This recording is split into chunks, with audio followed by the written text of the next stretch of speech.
Arestado ang rank number 1 municipal most wanted person sa kasong murder sa bayan ng Bulusan, Sorsogon.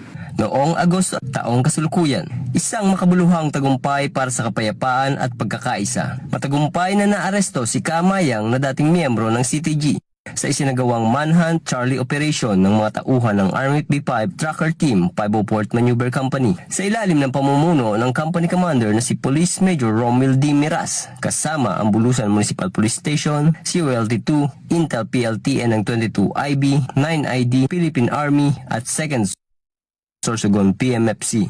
Ang operasyong ito ay patunay na ang batas ay laging nananaig at walang sino man ang makapagtatago sa kamay ng katarungan. Gayunpaman, nananatiling bukas ang ating mga kamay sapagkat ang pagtalikod sa landas ng dahas ay laging may kapalit na pag-asa at pagbabago. Mula dito sa Camp Police Captain Max Jim R. Tria, 504th Maneuver Company, Army P5, ako ang inyong PNN correspondent, Patrolman Amit Riodique, nagbabalita para sa Police News Network. Bagong PNP para sa bagong Pilipinas, serbisyong mabilis, tapat at nararamdaman.